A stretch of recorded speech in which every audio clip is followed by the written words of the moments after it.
Welcome to Messy Liberation, the podcast that dives deep into feminism, business, and personal growth. I'm Becky Mollenkamp. And I'm Taina Brown. Get ready for another messy conversation through the eyes of two intersectional feminist coaches. Let's get messy. I don't know. By the time this airs, who knows? Even more will have happened. But as of recording this, there was a big news day this week. So we figured we'd talk about those things, which we'll see where they stand in like 4 days. But as of right Current now, events. Current events. We thought we would talk about DC and the occupation of DC by federal forces, and the lovely Kim Davis and the goal to overturn Obergefell. Every time I try to say it, I feel like I'm saying hamburger and I can't quite do it right. Obergefell. And then maybe if there's time, we can talk about Taylor Swift's new album, because She released one. Yeah. Let's start all the shit. She's got a new album coming out and doing her first podcast ever, and it's quite the stir. So where do you want to start? You live near DC, so maybe we'll start there. Yeah, we can start there because I am quite close. I'm in the DMV area. Yeah. Yeah. How are you feeling about the Trump's decision to bring in the National Guard to help with the quote unquote safety and the crime that's happening in DC? We don't go to DC often. So we're in Baltimore, which historically has been a very Black city. Yeah, I think I can count on one hand how many times we've been to DC. And that's not because we don't like DC. It's the fucking traffic in the DMV area. That's like... The National Guard maybe help with that instead. I mean, for real. Like... We're going to talk about if they were doing that, I'd be like, yeah, sure, whatever. But I mean, it is concerning, all jokes aside. It is concerning because it's like, one, the crime rate in DC, I think I heard somewhere it's like has been the lowest it's been in years. So it's like there's no real cause for this. Also, isn't that what cops are for? So, I mean, I know cops don't prevent crime. Like, look, I'm an abolitionist. So I know cops don't prevent crime. They report and manage crime and oftentimes commit crimes. There you go.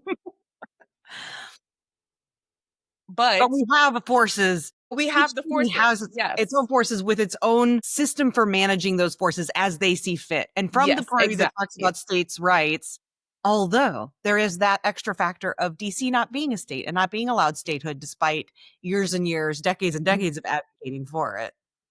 Yeah, I mean, it's a military state is what it is now. Like, you've actively militarized the government against its own people by doing this, by pulling this move. Not you, but they. Sorry, you put me in. Listen, the writing's been on the wall forever. People who know how to pay attention to things and who have studied history have been saying for months and years that, like, no, this is actual fascism that is evolving right before our eyes. And I don't know what else needs to fucking happen for the people who are still on the fence or Delulu to like... Or Hakeem Jeffries. Right, to like be like, oh yeah, no, this actually is, this is fascism. Yeah, right. We're right. I saw something that someone said, like, unfortunately, most people don't realize they're living in a dictatorship until it's already way past. Yeah. Yeah. It's crabs in a pot, right? Like that's what Project 2025 is about. That's why people were sounding the alarm over Project 2025 when that first was like, came out into the public vernacular, because it's like, if you pay attention, if you know history, you know that like it doesn't happen all at once. It's like these little things that they keep pushing the line and pushing the line and pushing the line. And we've talked about this on the podcast before, where in terms of like, if you're using political language, right, where if you're thinking Democrats versus Republican, right, if that's the framework you want to use, like we're so far right that Democrats aren't even left anymore. Right? Because they keep pushing that line and they're going to keep doing it, right? Everything is a fucking litmus test. Everything is to see what they can get away with. And then they collect that data regarding how the public responds, how other government officials respond, how other countries respond. And then that gets put into the process for the next step, right? Like, this is all a giant experiment for them. Yep. Like, anyone who has ever done any modicum of fucking research knows what's happening right now. Anyone who's ever had a toddler knows what it looks like to see somebody say, how much farther can I push you before you actually break? And we know as parents, you have to learn, as painful as it is sometimes, to actually enforce boundaries, because boundaries aren't boundaries if they're not enforced. And we don't really see a lot happening from the opposition party to actually be enforcing boundaries beyond really harshly worded letters and angry tweets. Not much is actually happening. No, you can't get away with this. And so if no one says they can't get away with it, they just, okay, next time they just keep doing it. Yeah, plus one, until suddenly one day you realize, like, the whole poem of the first they came for the, and then they came for the, and I wasn't, and then they came for me, and it was too late because there's no one left.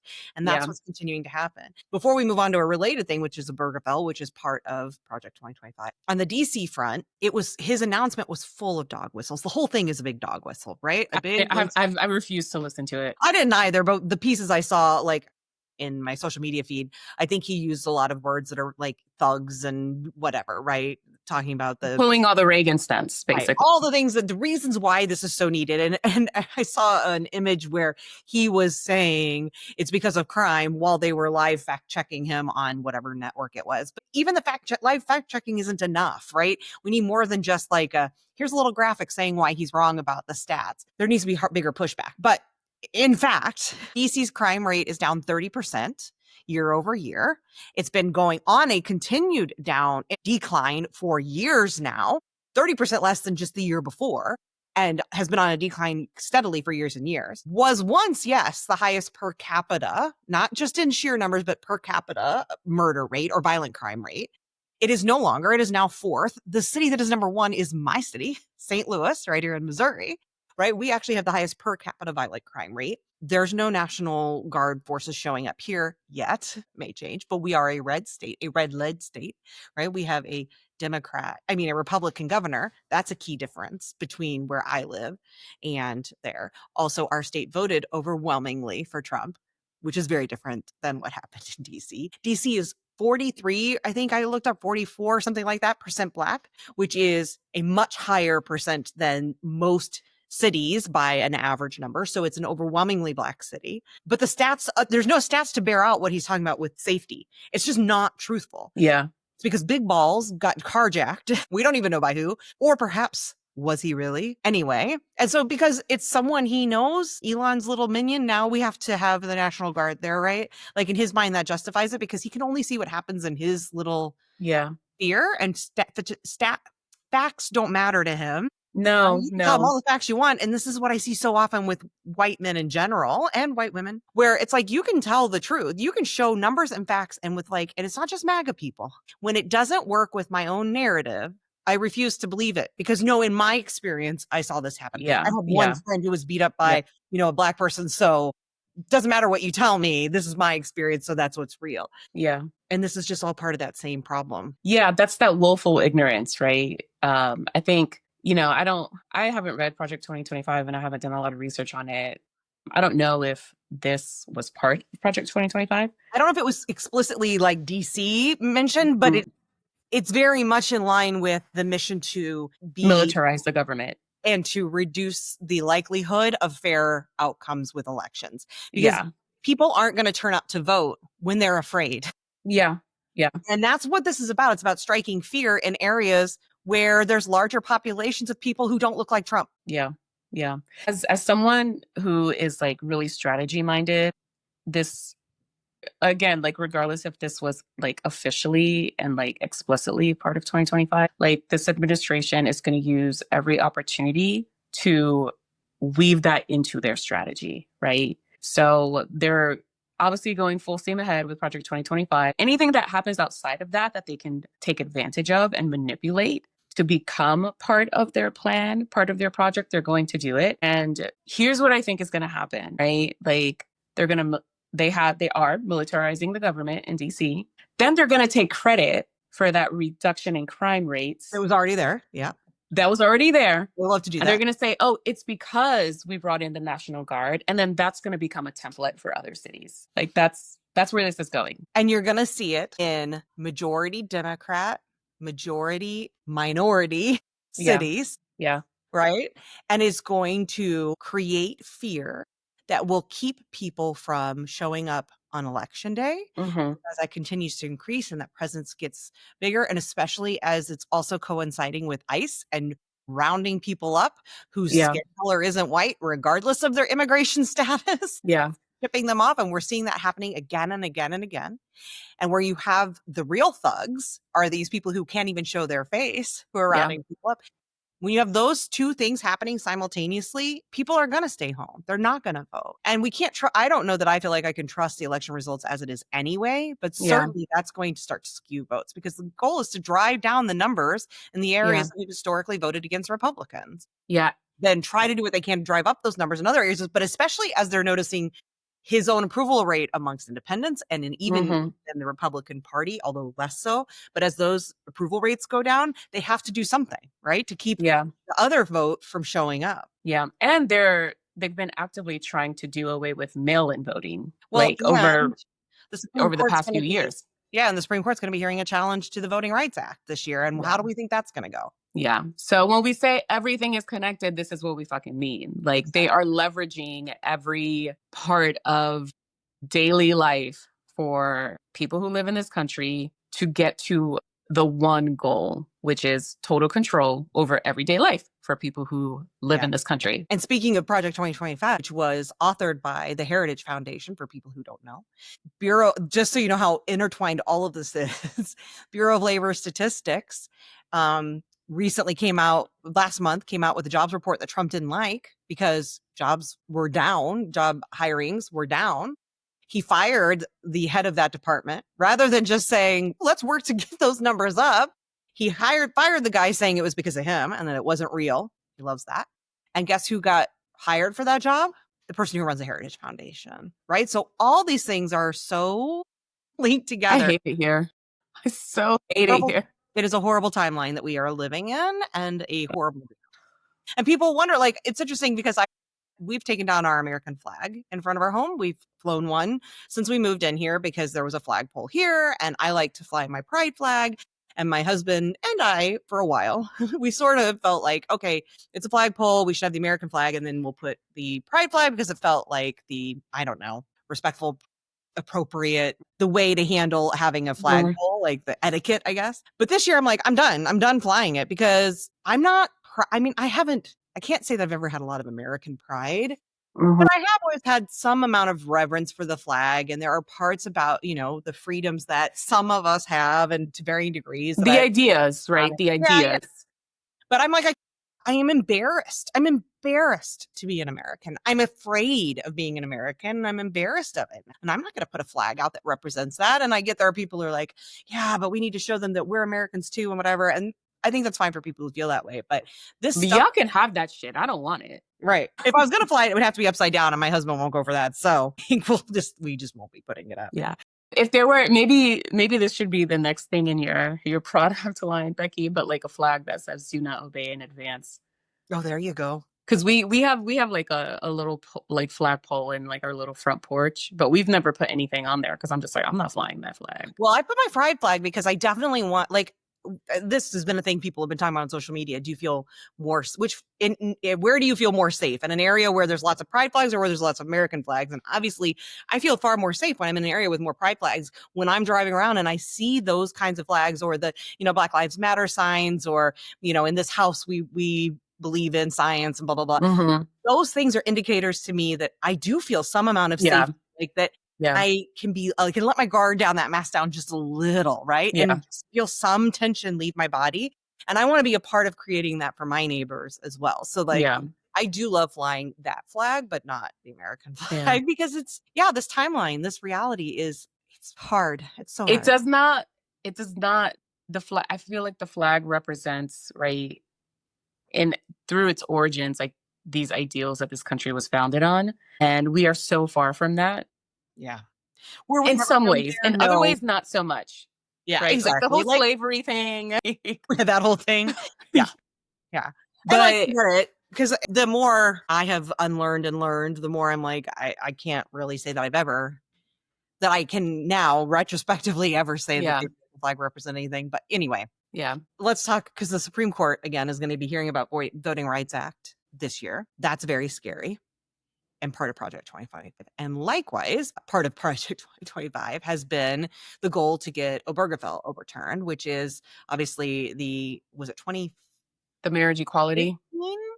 Something, whatever year that was. 2015 or 2016. Somewhere in there. Marriage equality case that obviously allowed folks to be married, not just having civil unions, but also to actually be recognized as a marriage, whether you're, it was same-sex marriages or not. And Kim Davis, who's this lovely county clerk from somewhere in Tennessee. And you say lovely facetiously. Quite facetiously, both literally and metaphorically. Not that I like to talk about women's looks, but sometimes with the evil, it's just hard to avoid some of that judgment. I don't mean to. It comes out on your face. It's hard. It's hard. Like, problematic people get ugly. Yeah, well, this one certainly is. And the 4 times divorced Kim Davis, who apparently really cares about the sanctity of marriage, as a county clerk, can't sign a marriage certificate for a same-sex couple, and is now wanting that case to be heard in front of the Supreme Court, and ultimately then trying to get it back to local municipalities being able to decide whether they recognize marriage between same-sex couples. So the potential to overturn, in effect, Obergefell. And we knew this was coming. There were many people who said, no. They'll never do that. They can't do that. This is now law. And it's like, if Roe v. Wade and Dobbs tell us anything, bullshit. And we knew this was coming. And in the same way people showed up when Dobbs happened and were shocked. I can't wait to see how shocked Idiots. Like, yeah. I'm so fucking triggered. I'm feeling really unhinged right now. Like, I'm feeling feral. And I'm sorry. Because okay. Because we're talking about something that very, very directly affects you. Yeah. No, like, my wife yesterday was like looking up, how do we protect some of, like, if this does get overturned, like, how do we protect some of our legal rights? Like, if she or I end up in the hospital and someone needs to be like, next of kin or the advanced directive person, like, how do we make sure that we have that in place so that regardless of what our marriage status is, we can support each other in that way? And it's a lot of extra fucking work that we don't really need. Look, Kim Davis can suck my cunt. Like, I'm like, people like her, like, I hope that there is a very toasty spot waiting for her in the afterlife. It's so infuriating. And what's even scarier is yesterday I was seeing, maybe it was from Under the Desk News, maybe it wasn't, so please if I'm wrong, but someone who had been an attorney who's been doing this kind of work and thinking about this issue for a long time. Apparently it's because there are many people who are like rushing to say, well, then let's get married. Let's make sure that our marriage is recognized before this happens and blah, blah, blah. And more power to those people. And I think they should. And there are many people who also think that won't matter, that that's not going to protect existing marriages. And in fact, just because you're married and legally recognized now, if this happens, that could go away very much depending on your state. And then that creates the same problem that existed before Obergefell, where some states were recognizing gay marriage. I hate saying gay marriage, but marriage equality, and others weren't. And so we could be going back to that same thing where, it may not matter if you've been married. And that's fucking terrifying. And in the same way I feel about Dobbs and what happened with Roe, it is wild to me. Like, historically, we have only ever given more rights in this country. And we are in this place now. And I think the place that feels different, like, yes, historically, this country's had so many problems. Yeah. 100%. Yeah. Flawed in so many ways, still so many things that need to happen. But over time, that has moved towards like that long arc. We've been inching. Yeah, we've been inching forward. Yeah. The long arc of justice, as MLK talks about, right? It talked about is that we've been, it may not have been the progress we'd like and the pace that we would like, but at least historically, we've only ever been giving more rights to people. And we are now in a regressive place that we've never really been, where we are now taking away rights. And that is fucking scary. It feels deeply un-American, even though I think America has all these problems. Yeah. Again, we have always been about giving more rights, not taking them away. And that is what feels very scary, because I think we have, as Americans, we have always been conditioned to believe that once a right is given, it's a right and it can no longer be taken away, right? Because where does it end? We know, like, loving is loving next, that was what allowed for interracial marriages to be recognized and recognized. Women's suffrage. There are men now very openly talking about women's suffrage and whether we should be allowed to vote. That's fucking scary. And yeah, it seems like fringe. But so did anyone talking about overturning Obergefell just a few years ago. right? Yeah. They're feeling deeply empowered. Oh yeah. It's like a dog with a bone. Like Mm. they're not letting up. Yeah, I actually went to a gay marriage this weekend, or a gay wedding, a gay marriage, a gay wedding this past weekend, and they were San Francisco gays. So two white gay men, one of whom my wife has known for like ever since she was in high school, and she's in her 40s now. So it was beautiful. Like it was so nice to be there and to celebrate that kind of union. And they've been together for like almost 20 years. So, and they just finally decided, like they've been planning this for the past, 2 or 3 years. And it was like, the crowd was just like, the one thing my wife and I kept talking about the entire night was like, it's such a spectrum of people in this crowd, right? Like it's intergenerational, like in terms of identity, it was just like all over the map. And it was just such a beautiful place to be for a few hours. And you and I talked about this yesterday, right? Where marriage equality doesn't start or end with gay marriage. Like there's so many more facets to it than that. There's the whole like, what does it mean to have marriage equality if you're disabled, right? Like for people who have disability. Because if you have a disability and you have disability benefits, if you get married and all of a sudden your partner's income is part of your income, you can lose those benefits because there's a cap on how much your family can earn if you have a disability. This is why, like, I've had my pulmonologist talk to me multiple times about going on disability. And I just have not looked into it because I'm just like, what does that mean for my wife's job? Right. Yeah. I don't want to go through that process and then like be denied or like have just like this extra emotional labor of fighting with something that is supposed to help, but is really just creating more harm. I don't see us winning this. It just feels like we are 8 months into this? Not even. We're like a week away from 8 months into this presidency. And it's this much damage. I don't know how you put the toothpaste back in the tube at this point. I Yeah, hope you I'm can't. wrong. I hope we're wrong. I hope there's a way back out of this, but I don't know. And that's very, very, very scary. Very Yeah. scary. Yeah. My wife and I have been seeing a lot of like TikToks about lavender marriages coming back. And if you don't know what a lavender marriage is, basically just either like a man and a woman who wouldn't normally be married, but getting married for the sake of legal benefits, right? Like they Marriage of come into convenience. it's a marriage of convenience. It's a contractual, convenient thing. Or You come to it.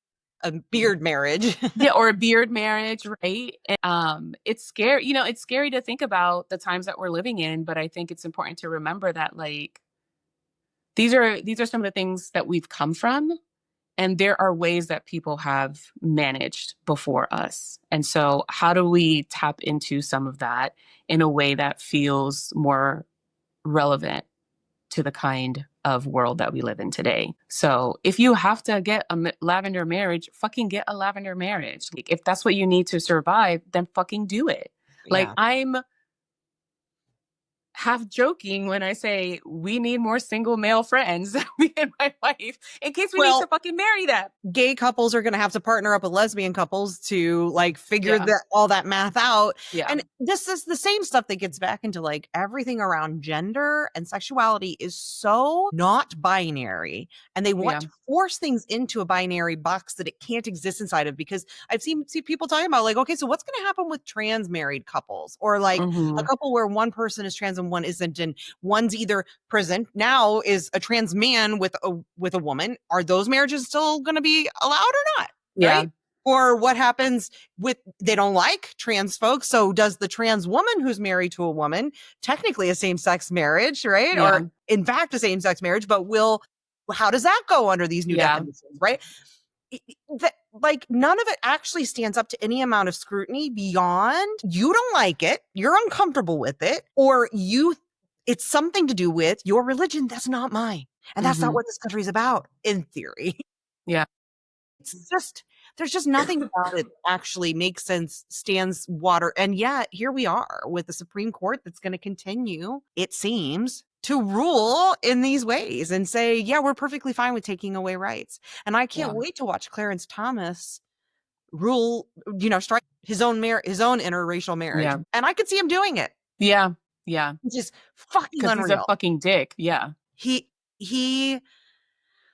wants that power. Yeah, That he's an proximity opportunist. power has, and he's not alone in that, right? I mean, Yeah. there's women on the Supreme Court who, Amy Coney Barrett, just because her religion says something, then she or she is, and she will probably rule against her own best interests. It's just so sad. Yeah. Yeah. Okay, you want to talk about Taylor Swift since we still have some time? Yeah, I saw that all the book talk and booksta girlies were like posting about it the other night. And I was like, what the hell is this? And then I looked at like a really short clip of her and Travis on his brother's podcast. And Yeah, um yeah. It I gets thought it was parents. gonna be I I thought it should was gonna be a over her marriage life. announcement. Oh, maybe it is. I don't know. Have they actually had? I haven't listened to the podcast. I don't know if it's actually live yet or not. I have no clue because I won't be listening. I just saw a teaser for it, and apparently it's the first time she's ever done a podcast. Whatever. I don't really care. The thing, she's got a new album coming out, so eventually. I don't know when it comes out. Also, don't care. Don't care about the tour. Don't care about any of it. The part that I have had my issues with overtime with Tay Tay, and it's not with her, although it is, but it's more about people who support her and her, the folks who want to use her as a model for feminism and the Yeah. way she likes to position herself as a feminist Yeah. is really troubling for me. Problematic. Yeah. Separate art from artists. If you like her music, dance to it, whatever. Like, my kid and I listen to Michael Jackson sometimes. Deeply Yeah. problematic, good music. I can separate those two things to a degree, especially when they're dead. But even so, like to a degree, there's some of that, and I get it. Like her music. But what I don't love is she's got this cult-like following of white people, and especially white girls, who actually believe her to be the model of what feminism looks like. And that model of feminism is white feminism that stops with her privilege. And they cannot see it. They refuse to. Again, that willful ignorance, doesn't matter what you say to them. And that's the part that really infuriates me, is like, can we not be critical of somebody that maybe we like, maybe is even a decent person? Yeah. Like, I'm not saying she's a bad person, but is she a feminist? No, not by my definition, and not by the definition of most people who actually know anything much about feminism. Yeah. Yeah. I think, people forget when you're talking about things like feminism and anti-oppression, like there has to be like an analysis. Like you have to acknowledge the power and the privilege that's present in that person's life and how they operate in the world. And when you think about people like, or when we talk about people like Taylor Swift and other celebrities who, again, very creative, gives a lot to charity, like she might not be a bad person. Like we don't know her personally. We can't really judge on that based on what we do know about her, but we do know the systems that she operates within, and we know what her power and her privilege look like. And if your push for equity or equality or any of those things starts or ends with your privilege, like you so eloquently stated, then it's not real, right? Then you're just protecting your privilege. You're not actually moving anything forward. Like it's at that point, I would argue it's performative. And that doesn't always necessarily mean it's fake, right? I think people sometimes mix those two things up too, right? You say something's performative and people are like, oh, well, that means they're being fake. No, she could be completely genuine with all the shit that she does. That doesn't mean it's any less performative than it is, right? Like we perform gender and sexuality and race and ability and disability every single day because we cannot get away from it. These are the systems that we live in. We have been taught to perform in one way, and whether you agree with those standards or resist those standards, it's still a fucking performance, right? Like when you leave your home and you're engaging with people outside of your home, like you're still on some level performing, right? Because the axis is that system that we're forced to operate in. And so I like Taylor Swift's music. Not all of it, but I enjoy it, right? And I think we're so used to, as a society, of you're either for or against. And if you're for or against, it's 100% all the way. Like, and we think of everything in terms of a binary, right? Gender, sexuality, feminism, anti-oppression. Like you either are or you aren't. And that is not relative to the way that we experience our humanity every day. Like it's so much more incredibly complex and nuanced than that. And that's why it's okay to like her music, but also say, I'm not really a feminist, not really the model for feminism that we should be looking to. And I'd like to see you do better. Yeah. Yep. Like, it's not, I get it though. You know, I understand where people will be like, I just want to hate her. And I don't hate her. I don't fucking know her. Yeah. Right. I would like to see her do better. She has an enormous platform. Mm-hmm. And obviously, with her legions of cult-like following fans, she has a lot of power in their lives. Yeah, a lot of influence. Are young, and they are young women, and they are young white women. And as we know, that's a deeply problematic group. Mm-hmm. Right? And a group that could have the potential to make a major difference in our elections. Yeah. And I'm not saying Taylor is solely responsible for how white women vote. No. But we all have a role to play. Yes. And if you're going to take up a major platform, if you're going to hold that platform, you either can do something with it or not. But don't mistake not doing something with it as not making a choice to do something. Yeah. That is a choice. She is actively and consistently making a choice to not use that platform to elevate the voices of Black women, to, you know, help young white women understand that the power and privilege that they hold and how they can use that in a different way. You know, she's making the choice to not say a word about genocide, to make sure so that her legions of fans aren't informed in a way that she easily could. Yeah. Like, it's not only her job, but she's one of many people and one of the white women who in this world has an immense amount of power. There are not that many white women billionaires, and there are not that many white women young billionaires, and many white women billionaires who have a following like she has. Yeah. Most of us don't know who the white billionaires are. We don't, those white women billionaires. We don't even know who they are. We know her name. Yeah. And she has an opportunity to make a difference. Yeah. I believe Taylor believes she's a feminist, and I believe she is. Yes. Yeah. And I believe she's on her own journey to being a feminist. Do you? You think she's on a journey to being a better feminist? I didn't say that. He isn't, but I didn't say better feminist. I believe everyone's on their own journey, right? Exactly. Okay, yes. Sometimes the journey stagnates. Sometimes you go backwards, and sometimes you move forward. I think we mistakenly make the assumption that when we talk about people being on journeys, that it's all progressive movement. And that's not true. You know, I experience stagnation. I experience regression, right? Like, and I also experience progression. And so when I remember having this similar conversation. I think it was like back in 2015 when Beyonce performed. I think it was at the like VMAs or something. And she had like the word feminism lit up behind her on the stage. And I remember sitting in like Coachella, but maybe not. I don't. I remember what you're talking about. It might have been Coachella. Maybe, I don't know. I don't remember. I remember. I just remember it was the Beyonce performance. And then everyone was like, is Beyonce a feminist? Is Beyonce a feminist? And I'm just like, I think Beyonce thinks she's a feminist. And she's probably on her own journey for it. But I think at the end of the day, like people like Beyonce and Taylor Swift and, you know, people with that much power and privilege in this country, at least, are capitalists more than they are feminists. And that is in contradiction. Like capitalism is in contradiction to feminist values. That doesn't mean you can't be wealthy. That doesn't mean you can't be successful or have money or have some semblance of power and privilege. But I think it's about, again, that power analysis and that privilege analysis of like, okay, how does the life that I live affect those around me and the world at large? Like, how am I engaging with these systems that maybe aren't harmful to me, but could be harmful to other people? So yeah, I think she's on her own journey in being a feminist. What that looks like on a day-to-day level and where that will lead, I don't fucking know. Well, I'm not impressed by it, given the company she keeps and that it continues to show up with her consistently surrounding herself with MAGA types, MAGA adjacent people, whatever. So let's call it a regression.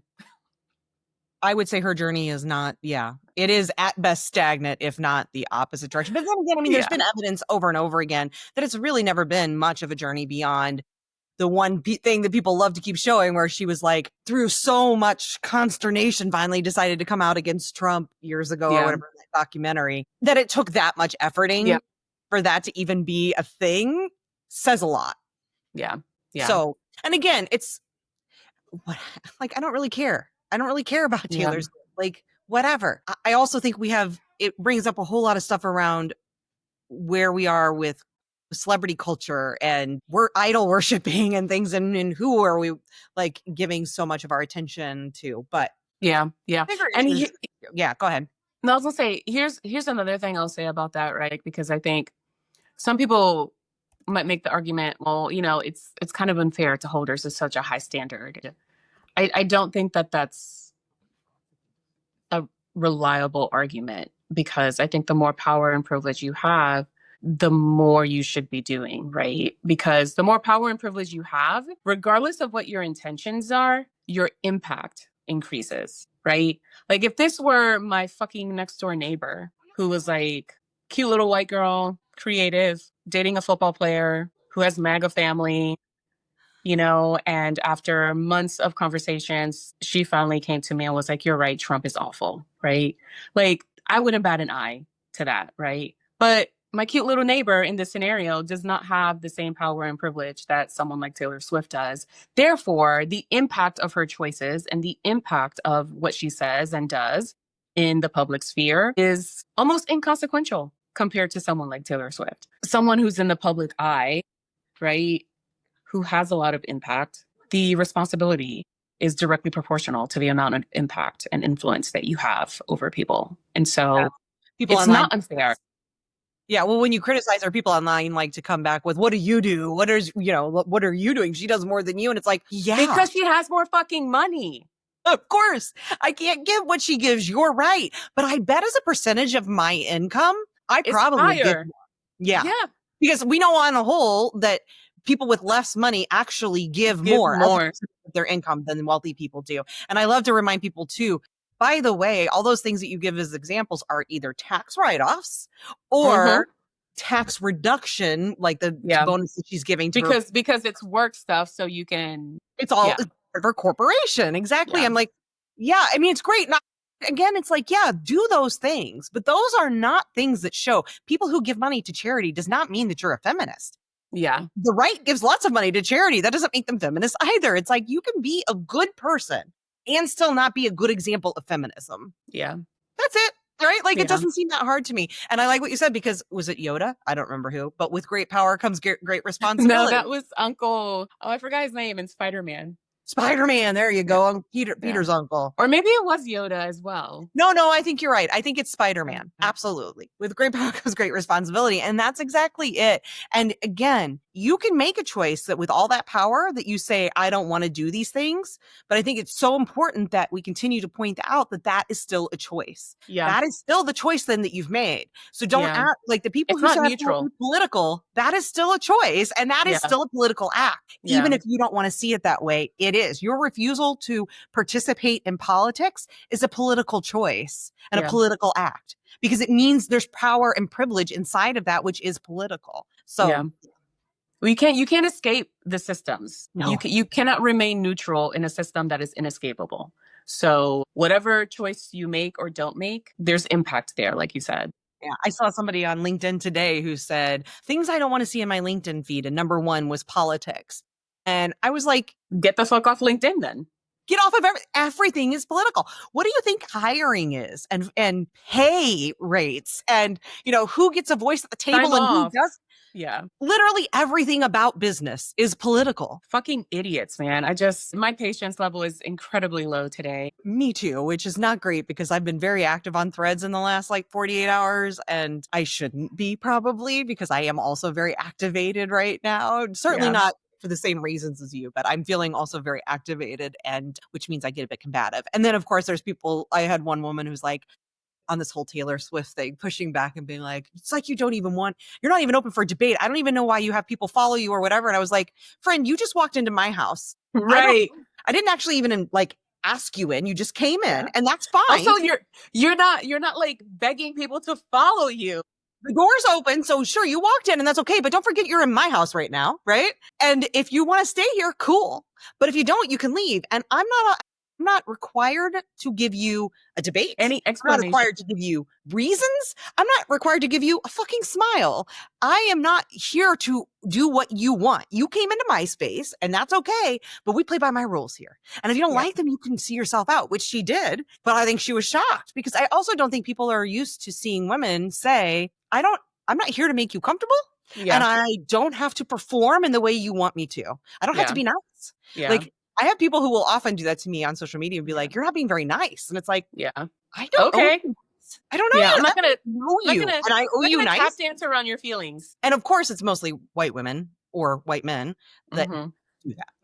Yeah. Because we're so used to making the world center our needs that when someone doesn't, it's like, what? What's happening here? Makes our heads spin. Yeah. I think there's also like this, like, and this is probably a conversation for another day, for another episode, but there's the culture of whiteness is nice, right? Like, what's polite conversation and what's impolite conversation.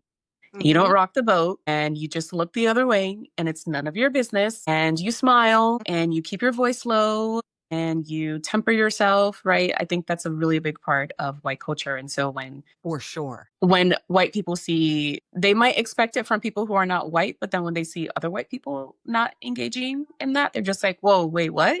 Like, they can't wrap their head around it. Yeah, that whole idea of Midwest nice, like where any Midwest state, and I've lived in Midwest states primarily in my life, and that is very pervasive here. And it's like this thing that we get conditioned into, apologizing just for existing. Like if someone looks at you, you say, oh, sorry. If you if you absolutely barely brush someone, I'm so sorry. Like, just built into how we show up here. And I get it because I'm conditioned into it too. But when you don't participate in it, people don't know what to do.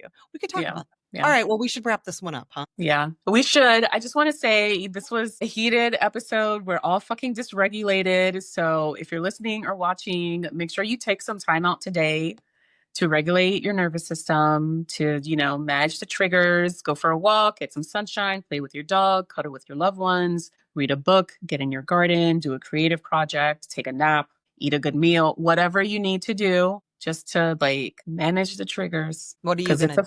It's a fuck show out there. I'm working on a creative project, so I'm going to work on that a little bit. And I'm probably going to clean up my garden a bit. The cucumbers are starting to get out of control and need to be like trimmed back and cleaned up. And this week, I might plant some pumpkins for the fall. So that's my plan. Yeah, we have too many rabbits and squirrels. Anything that we plant never gets beyond about an inch before it's taken. But anyway. You got to start it indoors. He does, but he doesn't let them get big enough, I think. Even then, though, it doesn't matter. And we put stuff around it. Like, we've tried everything. Yeah. Anyway, I'm going to go lay down in my bed and just allow myself to, like, lay just there breathe. and relax. Yeah. Yeah. But I'm not going to probably not look at threads. But I'm probably not going to. That's counterproductive, Becky. I know. All right. We'll see y'all next week. Thanks for listening to Messy Liberation. Will you please take a moment to subscribe, rate, and review wherever you listen? I know people say that all the time. And if you're like me, often you just go on to the next podcast. But truly, taking that moment to do that will really help us reach a wider audience. Thank you so much for your support and for listening today. Until next time.